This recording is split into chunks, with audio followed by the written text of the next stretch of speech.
Editor was Gregoire de Mavius in a Mazda. He was 27th overall, but Simon Stubbings in another Mazda was right behind him. Another leader among the increasingly important standard car classes was John Saint's Toyota Corolla. Radio Times Rally Quest winner Liz Jeffries' Astra had managed to stay out of the trees, so far. But she and the 160 survivors still had 32 special stages to go over the next 3 days. So after a day of thick fog and treacherous slippery Welsh gravel, this is how the leaderboard stood with 23 stages completed. Still dominated by Japanese cars, they occupy the top 7 places. Sebastian Lindholm creeping in there at number 8 in the lone Lancia.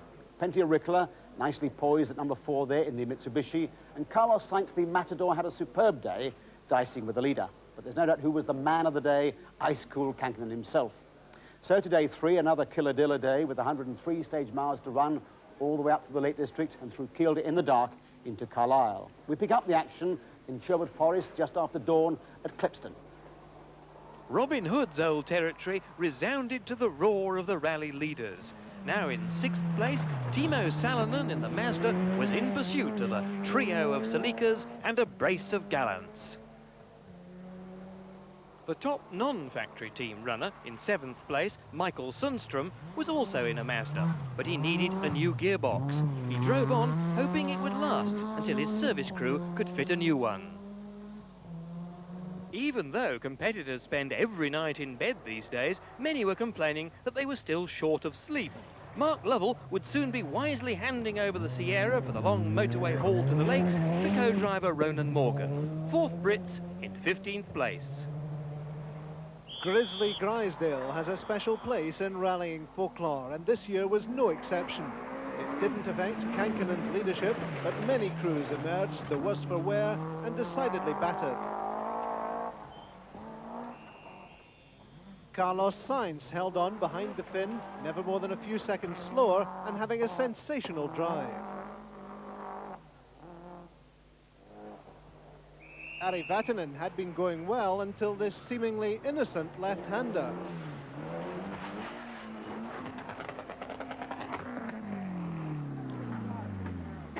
He hit a roadside tree stump, spilled the car and its contents onto a bank, and sent spectators scrambling.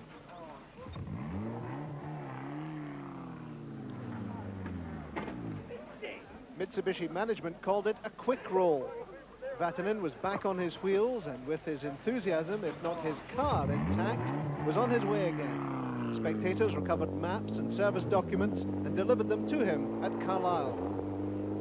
In Grisdale, I got to 90-degree left-hand corner. There was a tree stump hidden in the grass and it just launched me over immediately. But, I mean, it was a dramatic turnover. How much did you lose there? Well, then we had to do another 30 kilometers, the car like that, so altogether we lost about a minute, and what I lost the confidence of my bride. Jimmy McRae felt he was driving at 11/10 and didn't want to go any faster. He almost didn't go any further, hitting the same log as Vatanen, but without the same results. And in the cockpit of the Toyota GT4, the same log caused more than a little upset for David Llewellyn and Phil Short. That impact caused driveshaft damage. What had been high hopes were at an end. Malcolm Wilson had been top British driver, but even on home ground was overtaken by Gwyndaf Evans. A pair of Sierra Cosworths, Colin McRae's, now in a group of 5 home-based drivers just outside the top 10, and Franco Cunico's were only seconds apart. They were about to come even closer. Just west of Keswick through Coombe, Mats Jonsson was second in class behind Wilson for GM. Another class leader, David Metcalf, who lives down the road in Kendal, was 10th fastest through Witham in a Nova with only a 1.6-litre engine. Although Mazda were trailing Toyota and Mitsubishi in Group A, in Group N they were well ahead of the field, thanks to Belgian Gregoire de Mavius. His turbocharged four-wheel drive 323 was 11th overall and won Group N on last year's event. There's £3,000 up for grabs for the first to finish using lead-free fuel. John Morton's Lancia was leading the Greens as they left the lakes. It was in the Kielder complex that things really started to hot up. Kankinen had brake trouble and alternator problems, and he was about to lose the lead. But as ever, he was ice cool. 5, 4, 3, 2, 1, go! Sainz was happy, moving up to top spot with Auricola 1.5 minutes behind.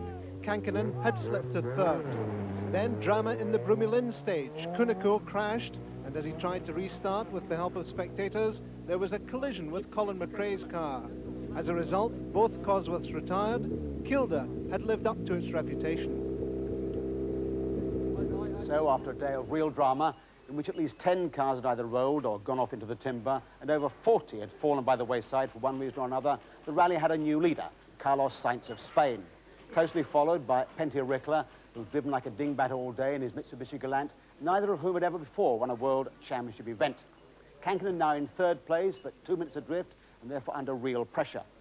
Day 4 dawned bright and clear, almost ideal rallying weather in fact, dry and cold, as the cars went on to tackle 5 stages in southern Scotland. These are the classic Scottish stages, well known by the clubmen and the seasoned campaigners, but for Spaniard Carlos Sainz, it was his first chance to renew an acquaintance he first made on last year's rally. He wasn't a happy man. Auricola was pressing hard. His lead of 1.25 minutes had been reduced to just 33 seconds.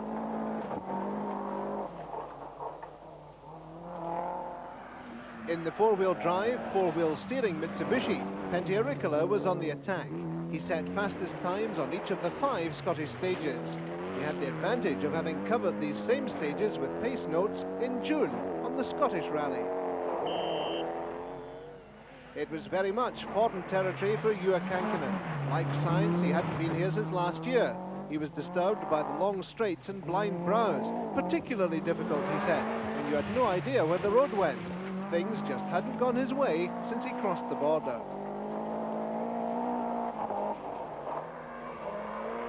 Brake problems too for Kenneth Eriksson in the other works Toyota. His service crew were preparing plastic guards for the brake pipes. No real problems though for Michael Sundstrom in the four-wheel drive Mazda, but he was worried about heading south. Last year, Dalby Forest was his downfall. Taking the air in Scotland, bruised and battered, Ari Vatanen was back on form with second fastest times to teammate Auricola. In another Mazda, 1985 world champion Timo Salonen, less than 5 minutes behind the leader in 5th place. Hannu Mikkola started the day behind Jimmy McRae and ended the Scottish stages almost 1.5 minutes ahead. As the first Spaniard to lead this great British classic sped back into England and Kielder, Sainz was only too aware that he had a charging Auricola closing the gap, Toyota's Matador being chased by the Bull in the Mitsubishi. After 2 circuits of Raw Hill and Reedsdale, Auricola had clocked up 9 out of 10 fastest times. His gallant suspension had been lowered for less oversteer, more traction and faster cornering. To try to avoid punctures on the badly cat-up tracks, the second time through, some very special Michelins had been fitted. On the rev limiter in top, Auricola was doing 130 miles an hour through the trees.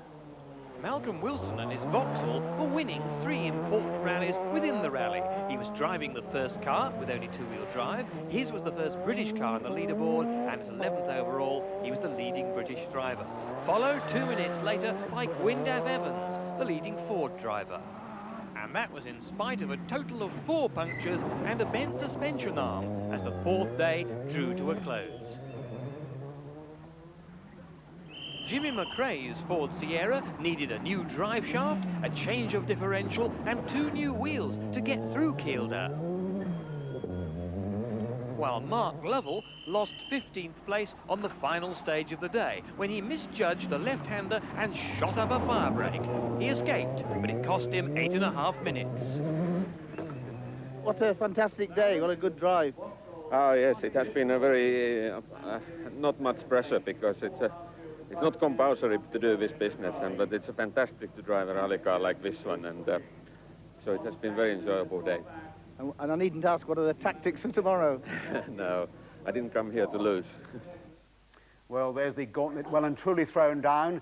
So after 4 days, we've got two rival works teams, Toyota and Mitsubishi, both of whom would give their eye teeth to win this event, and two drivers who've never won a world-class event before. The difference being Penty knows the Yorkshire gravel like his back garden, and Carlos doesn't. But they both know if they try too hard and get it wrong, Kanken will pounce and take away all the spoils. It really couldn't have been better set up if it had been written for a television programme.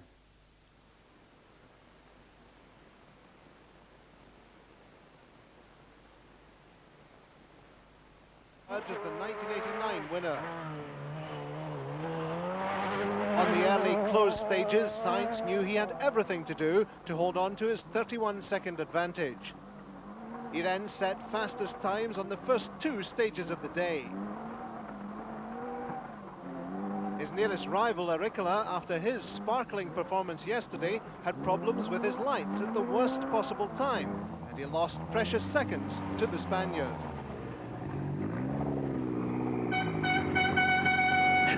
We have some electrical problems. Its lights come sometimes dim and sometimes bright, and of course we prefer it to be bright. Yes. So how does that affect you regarding Carlos's time? I don't know. I think he's going very well. He's going faster than us, and so I have to put my right foot more down. How was it, Carlos? Good? Good. You were beating Penty on these stages? Yes, in the last two. It was then on to two difficult tests, the short Wycombe, known as one for the brave, with wet and slippery hairpins, and the classic North Yorkshire Forest Cropton. More than 8 miles, fast and smooth, with deceptive bends.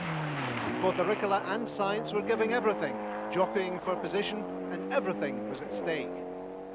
Malcolm Wilson, just outside the top 10, was the leading British driver, having changed his gearbox overnight to gain more speed on the long Dalby stages. Less than 2 minutes behind them, in his element, Gwyndaf Evans, 12th overall on his first world event, although black ice at the start of the day had caused him some anxious moments. And completing the home trio behind the Englishman and the Welshman, Scotsman Jimmy McRae.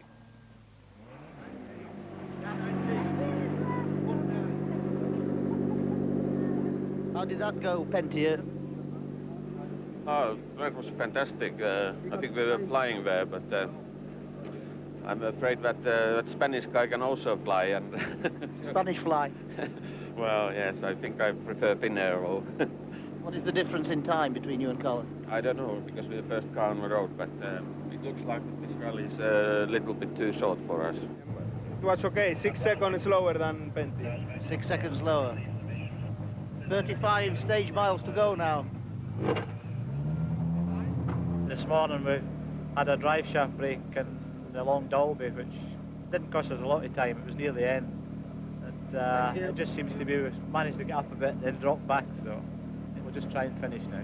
Are you all having a little race among yourselves, the three Cosworths, Jimmy and Gwyndaf and yourself? Well, I can't really because I'm quite a way back because of last night. But we've been, every stage today, we've been quicker than the other two. So I suppose we are having a bit of a race, really. For many drivers, once round the Yorkshire stages is enough. For those who survived, there was a second loop, and that's when the real drama began to unfold. With his lead over Agricola down to just 25 seconds, Sainz's Toyota, which until now had been faultless, suffered prop shaft failure. He was down to just two-wheel drive, added to which he lost power steering. With just 2 stages to go, Agricola moved into the top spot, 1.5 minutes ahead.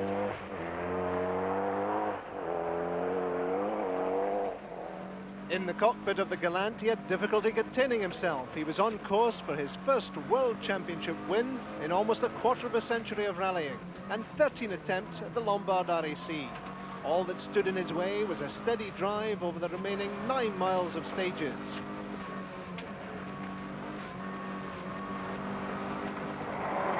For Michael Sundstrom, lightning struck twice. Through Dalby, he ripped off his rear offside wheel, which is exactly what he'd done on the same stage last year.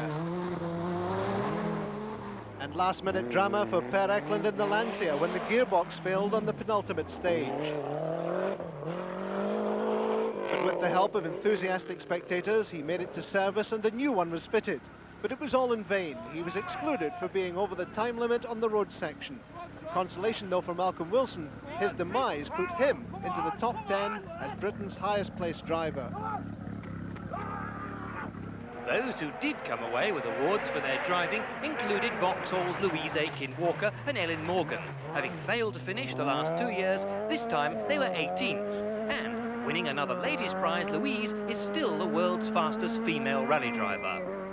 By winning the Group N category here, Gregoire de Mavius from Belgium ensured Mazda of this year's championship-winning manufacturer in the showroom class. Peugeot, once winners of the event, at least won a class, thanks to the talented Simon Davison's efforts in the small-engined 1.3-litre 205 Rally. Taking home the biggest prize money cheque of the rally, £4,400, will be James Sutherland from Chesterfield, who won his class and the Green Award. A Peugeot 205 won another class, this time driven by John Leopard from Aldershot. The 1600cc class in Group A went to this 205 GTI. The Calvin brothers, Ian and Ewell, the rallying greengrocers from Belfast, won their class in a virtually standard Toyota Corolla Coupe. And for the 17th year running, Skoda have won a class on this, the ultimate car test, in their new front-wheel drive Favourite. While Hugland and Hunt were both conquered by Kielder, Sibera took home the smallest Group N award to Prague. And so the final furlong over the Humber Bridge for the last stage north of Scunthorpe. Just over 5.5 miles round the steelworks for Pentia to win at his 13th attempt in the first Japanese car with four-wheel drive and four-wheel steering. Congratulations, gentlemen. Fantastic. What a run. Oh, it was the easiest RAC rally I have ever had. I think it was quite noticeable that I was enjoying driving a car very much so, and that certainly was the best car which I have ever driven, and of course it makes it's a fantastic feeling. Best week in my life. Well, everybody loves a new winner, particularly if he's as British a Finn as you're ever going to get. And one other thing this win does, it really sets the stage for blistering Japanese-Italian competition next year. With that, it's goodbye from Rally Report 89 in Nottingham.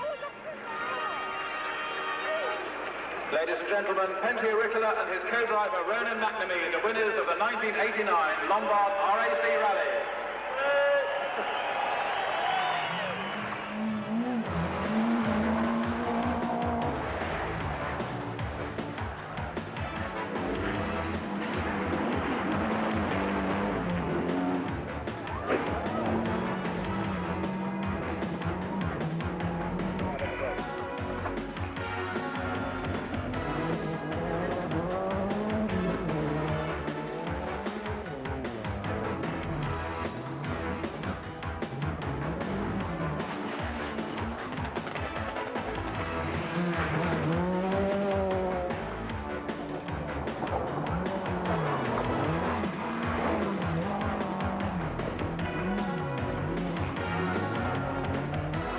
Who emphatically claimed the manufacturer's title and helped Mickey Biasion retain his World Drivers' Championship, considered their job was done and opted out of the grueling test provided by the British forests.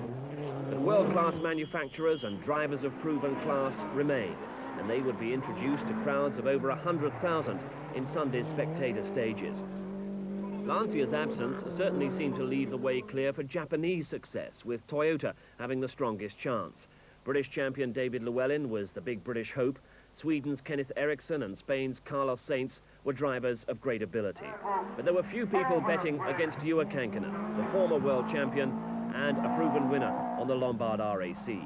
Kankkunen had won the event in 1987, then driving for Lancia. But this season, in the Toyota Celica GT4, he's been limited to one victory on the Australian Rally.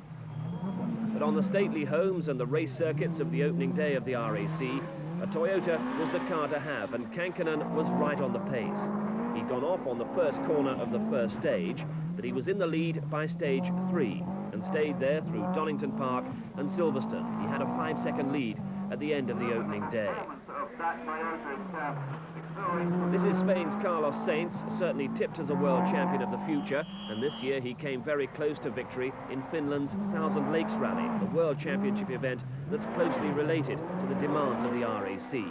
Sainz was quickest on the opening stage, 4th overall at the end of the day. Kenneth Eriksson recovered well from leaving the handbrake on for the first stage, not quite as bad as last year when he was the rally's first retirement, going out on that opening stage with a broken camshaft belt. Good first day, and he'd finish it in 2nd place. There was a feeling all through the day that the Toyota drivers were trying just a little harder than is usual on the opening day, but cutting the corners around the straw bales of Donington is less hazardous than it would be in the forests in the days to come. David Llewellyn, though, has already proved himself in the forests. His victory last month sealed a long overdue British Championship, but now for a bigger challenge. With the season we've had, you know, winning the Shellowlands British Open title and getting that behind me, obviously I'm in the right frame of mind for the job, and you know, the Toyota has proved very, very good on the British forest this year, and you know, it's the same forest, well, mostly the same forest we're using on this event, so you know, we're hoping that we can do the job and have a bit of fun at the same time. Sometimes in the past, Llewellyn has appeared to be a little burdened by the constant high expectations, but he rose to the occasion on this first day, 3rd place overall, despite a costly puncture at Chatsworth.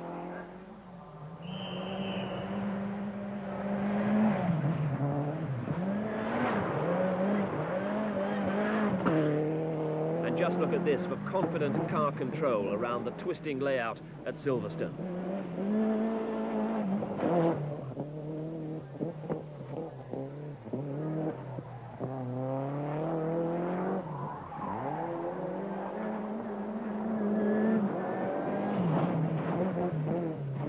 End of the first day, there will be Toyotas in the first 4 places. So where was the challenge coming from? Well, possibly from Mitsubishi with the turbocharged 4-wheel drive, 4-wheel steering Galant. We know all about Pentti Ricola from the British Championship. He was getting his first chance in the Group A car, teammate to Ari Vatanen. Vatanen won the '84 RAC in the Peugeot, the car in which he later had the accident which nearly cost him his life. He's won Paris-Dakar since then, but not a World Championship rally. The Galant could be the car to provide him with that. This very receptive car, I think, it's big because of the size. It's rather big, which can be a handicap sometimes, but it makes it more stable, and it's quiet also, and people think that the noisy cars are the only fast ones, and in fact it's deceptively fast.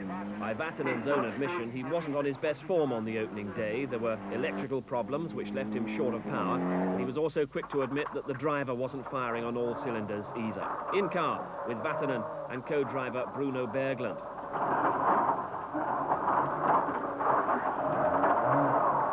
40 slippery hairpin left, 100, left and hairpin right. The mist was no more than an irritation on the first day. Within 24 hours, though, it would be a bigger problem. This is Vatanen at Donington Park. 20.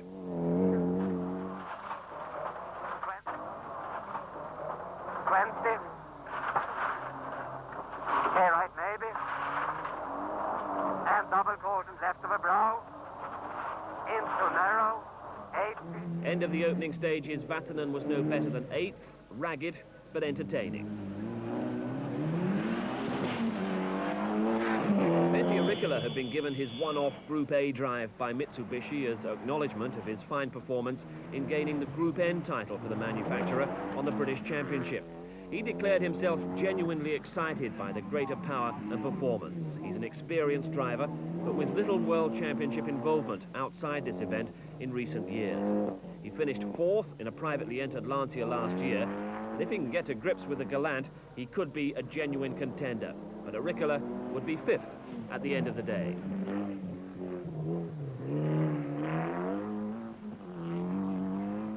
The 2-car entry from Mazda provided amply qualified drivers, even if the machinery wasn't quite of world-beating pedigree. Behind the wheel, though, 2 of the best. Hannu Mikkola, 4 times a previous winner, and Timo Salonen, whose victory on the RAC came in 1986 in a Peugeot, the year after he'd won the World Championship. Rally cars looked very different before the rule changes that immediately followed that event. A striking contrast indeed between Salinen's Peugeot of '86 and the four-wheel drive Mazda that he was pinning his hopes on in 1989. The car, rather underpowered, would have its best chance if the weather got cold and the stages were frozen, but that wasn't what they were forecasting. Timo Salinen struggling to keep in touch on day one, and he was 7th overall.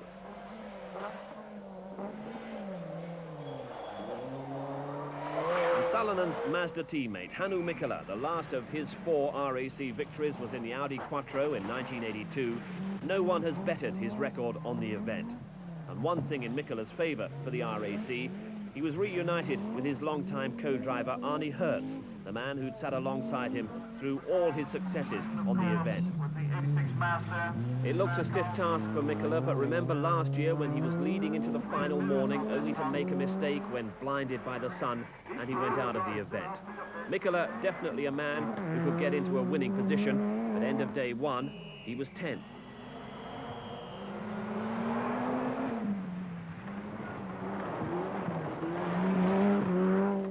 Vauxhall shouldered a large part of the British hopes with 16-valve Astra GTEs for Malcolm Wilson, Britain's only A-seeded driver, and Louise Aitken-Walker, Europe's #1 woman driver.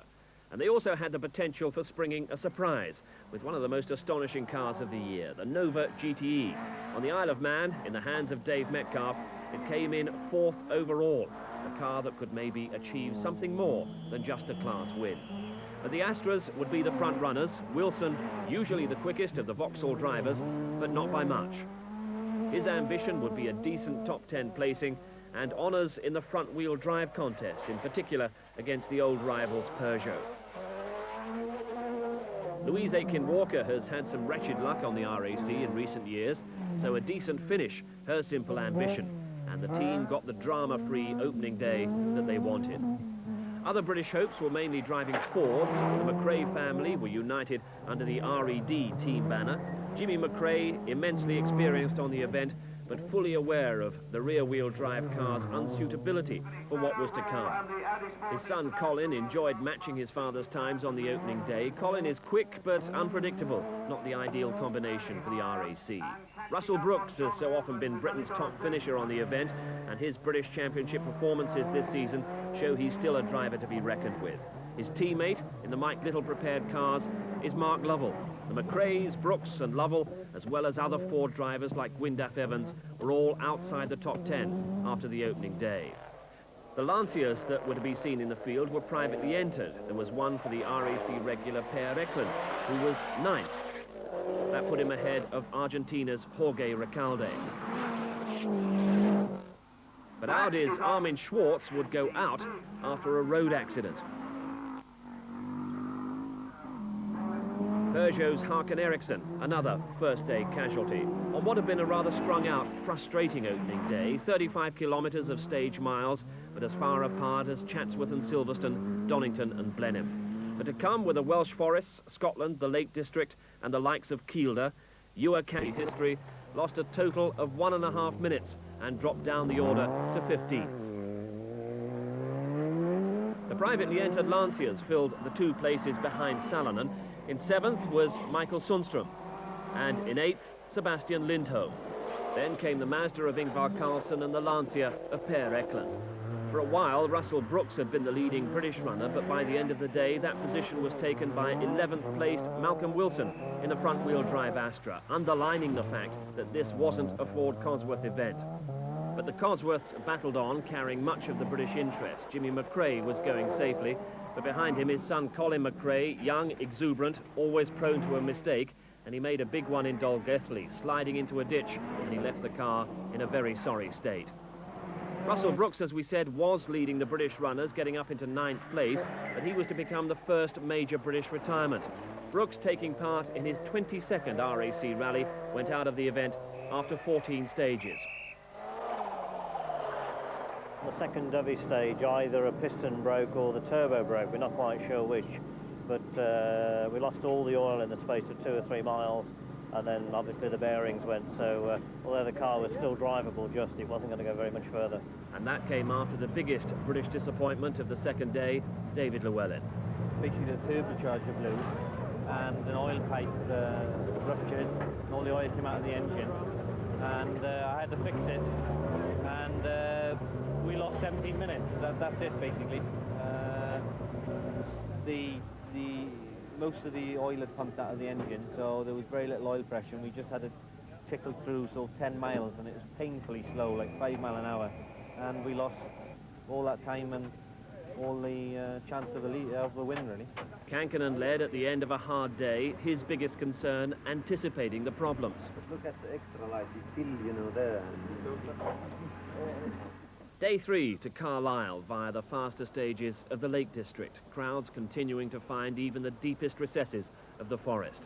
And on day 3, they were joined by the old touring car rivals, Frank Sittner and James Weaver, acquainting themselves with this non-contact motorsport.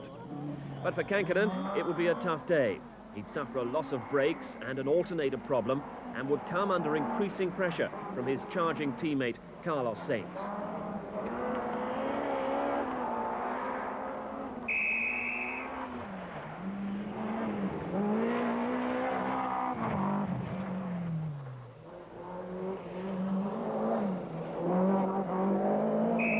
Had finished the second day just 19 seconds behind Kankkunen, and he beat Kankkunen on 3 of the first 7 stages of this third day and matched him on 2 more. Kenneth Eriksson also was still in touch. He was 29 seconds off Kankkunen's lead after 2 days, and then he got fastest times on the first 2 stages of day 3. Toyotas still seemed to be in control. And because of that, no one seemed to be taking the confident early challenge of Pentti Riikola too seriously. But he was driving hard and driving well in the Mitsubishi, waiting for any problem from those in front, and before the day was out, he'd get his reward. Before that, though, would come a mistake from his teammate, a mistake that virtually ended Vatanen's challenge. Fortunately for Vatanen, he finished the right way up, shaken, but only about 30 seconds lost at this point, but the handling of the car would be drastically affected. This is why it's always a gamble to try and cut corners. Vatanen launched by a tree root, and out of the smashed windows goes all Bruno Berglund's maps and service schedules.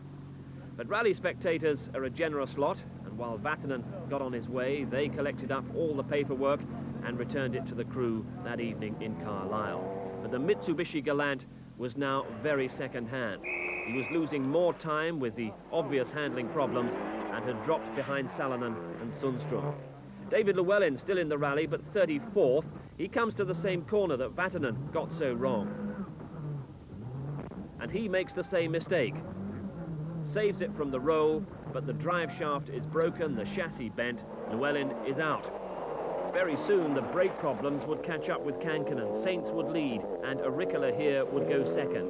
44 years old, past his best, a talent that had never quite been seen to mature. Well, Pentti was poised to disprove all of that. Kankkunen was only just behind, though, and there were other former world champions set to relaunch an attack. Timo Salonen, by the end of the day, would be 5th.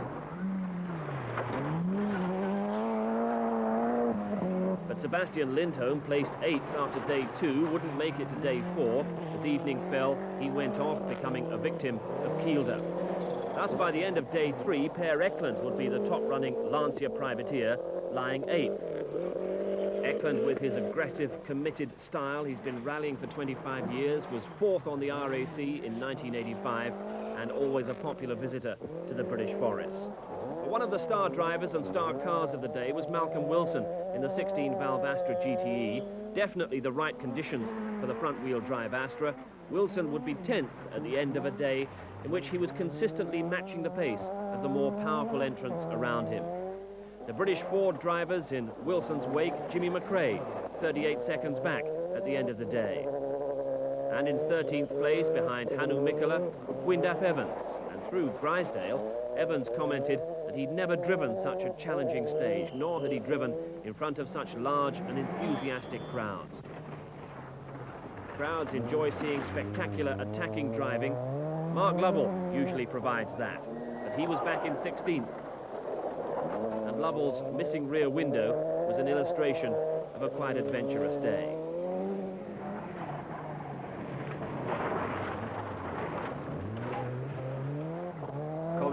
Japanese Ford also bore the scars, but at the end of the day, he would be out. On the 32nd stage, he would collide with Franco Canico's pristine Ford, which broke down on the stage. McRae collided with it. Both were out. Still flying, Dave Metcalf's Nova. It looked fast, and there were unlikely rumours that Metcalf had scored a fastest stage time.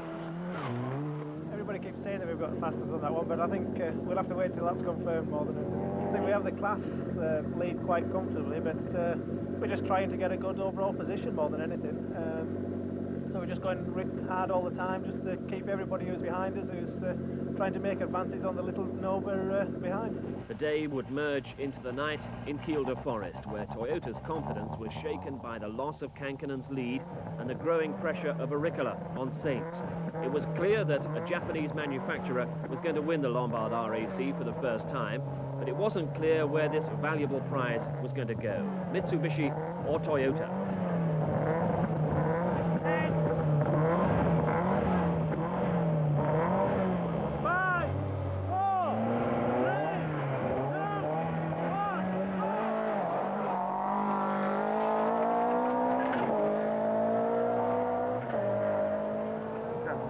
But I'm normally, Really? because I think the car is working very well, so it's easy to be relaxed. Team is working well, so it's now down to me, and I'm very happy.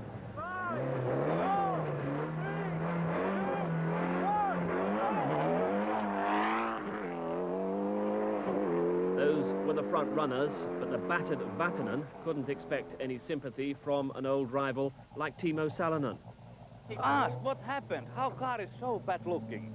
It's like your car normally, Timo. No, I never see so bad car. I just cut the corner, Timo. I should not cut the corners. I learned it from you.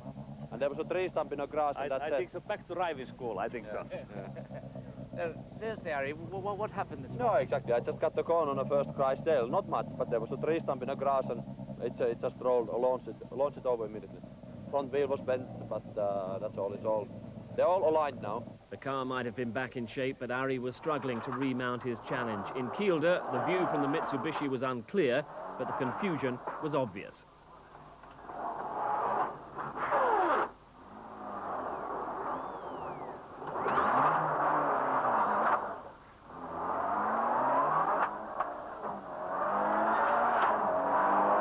Vatanen back in 7th place, but his teammate had split the Toyotas with 2 days left. Auricola 30 seconds ahead of Kankanen, a minute 36 behind the leader, Carlos Sainz. And the pressure on Sainz for the 10 stages of the 4th day. More action in Scotland, more action in Kielder. He'd never been in such a position before, he'd never won a World Championship rally, and behind, Auricola was getting faster and faster. In fact, Auricola was fastest on 9 of the day's 10 stages. An astonishing performance that cut Sainz's lead to just 31 seconds.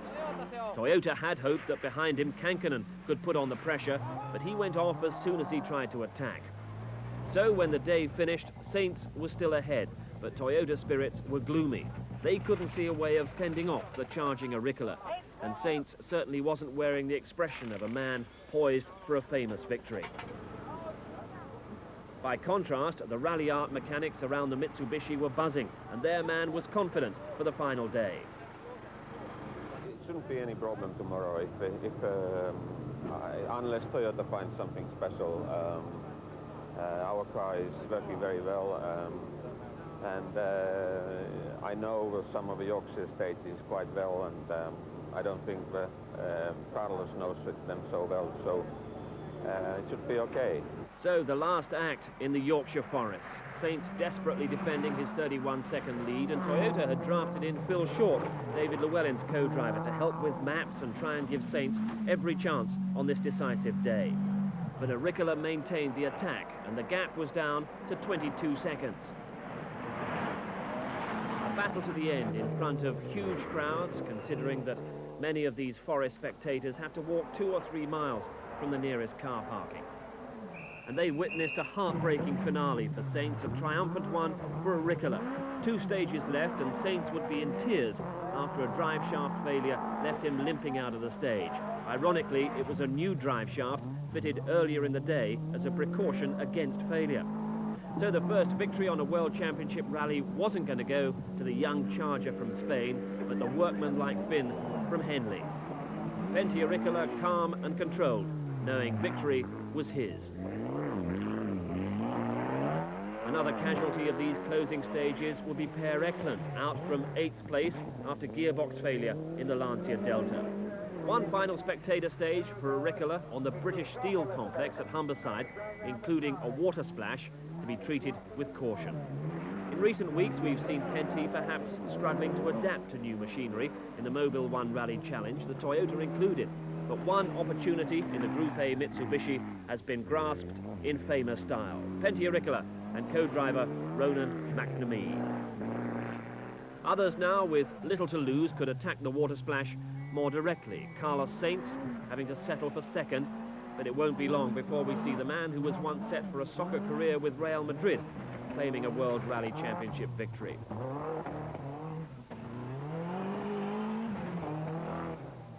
Juha Kankkunen barely lifting off, not sparing the spectators at the water splash, but third place for the man who seemed to have the rally in his grasp in the first 2 days.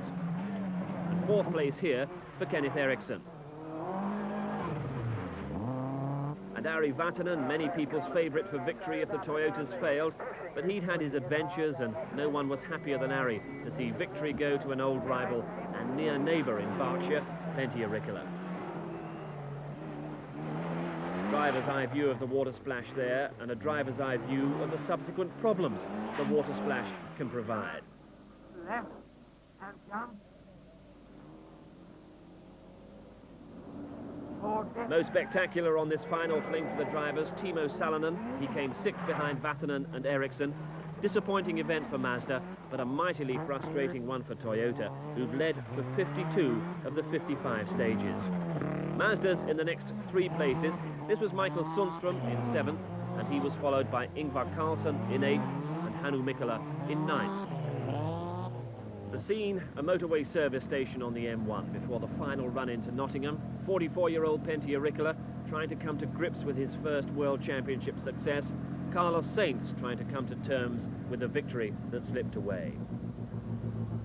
We were trying maximum, absolutely. Which is all you could ask for as Sainz looked across to the triumphant combination. Ireland's Ronan McNamee among the best co-drivers around, and the Mitsubishi Galant, a car that lived up to expectations. Fantastic all day through, and it's just an incredible enjoyment when you drive a car which does what you want to do it, and it's unbelievable feeling. The cheers weren't only for Ricola, but for Malcolm Wilson, who got home in the top 10, making up for Dave Metcalf's late exit in the Nova. And for Gwyndaf Evans, who followed Wilson home in 11th. That's how the two-wheel drive battle resolved itself, the front-wheel drive Astra giving Wilson what was an unexpected best British finish. I didn't think before the start that it would have been possible to actually be the first two-wheel drive car, but I think that's